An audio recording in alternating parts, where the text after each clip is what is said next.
This was supposed to be India's big coming out party. Instead, its effort to stage the Commonwealth Games has turned into a public relations nightmare, with huge delays, accusations of corruption and mismanagement. We can't pretend that there haven't been issues. There have been. Things would have been nice if things had been done sooner, had the organising committee had access to the Games venues back in December 2009, when they were originally scheduled to be finished. We'd be a lot more further prepared and ready. It's the first multi-sports event India has hosted since the Asian Games back in 1982.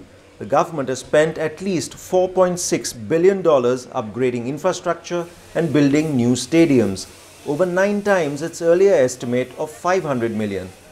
And still, accusations of poor quality work abound. Nevertheless, Indian officials defend their preparations.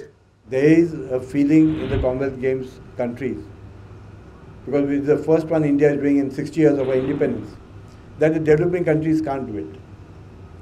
The same criticism that's happening to us here happened in Africa also, before the World Cup football. But they did a great show and showed the world that they can do it. And so will India. We will do it. Delhi is going to emerge as the next sporting hub. The end result is the most expensive Commonwealth Games ever, and Delhi's residents will be paying off the debt for decades. Despite having had 7 years to prepare, very little work has gone into generating revenue. For instance, so far only 10% of tickets have been sold. There's overwhelming evidence now that all those claims that were made, that the Games would bring in, more investment in terms of tourism revenue, in terms of, ticket sales, in terms of sponsorships, TV sponsorships and so on, all of those ring hollow right now, because when you look, the kind of sponsorship they wanted hasn't come. There are social costs too. The Games have displaced at least 300,000 of Delhi's residents, and with its roads and pavements ripped up, increased traffic congestion is inconveniencing millions of commuters too. It's a matter of national prestige. They should have completed all the work in time. There's construction material everywhere. Everything is dug up. They've ruined our city. Yet, despite all this, many of the venues have been praised as world-class, including the Jawaharlal Nehru Stadium, which will host the opening and closing ceremonies. Over 6,500 athletes and officials are in Delhi, despite initial reports of unhygienic accommodation in the Games village. We were quite happy with the village. We're happy to live there, and we're looking forward to the Games.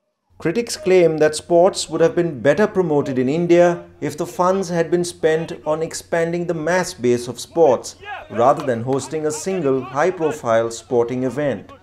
Even in terms of creating a positive sporting legacy, this is not happening, because it's a mega event in a mega city with very expensive venues being created. They're not going to be available to sports persons. So even if you take across the country, even if you take that $2 billion, $3 billion and you had spread it out across the country to create playgrounds in villages, to create local competitions, to provide better training facilities for our athletes across the country, which don't exist, to ensure that they have their daily allowances and food and all that, that would have been much better spent than on a 2-week event, which is just gross extravagance. The controversy has led some to question the relevance of the Commonwealth Games itself. A contest that includes Britain and its former colonies seems out of place in the 21st century. But the organizers believe it provides a unique sports platform. We're not trying to compete with the Olympic Games. We are very much of and for the Commonwealth and try to reflect sport in the Commonwealth. And that's why the Games program, whilst yes, there are a number of sports that are also on the Olympic program, there are many that are not. This does give a great opportunity to India to expose new sports to the broader population, that there is indeed more to life than cricket. The focus is now expected to shift back to the athletes themselves and their contest for sporting glory.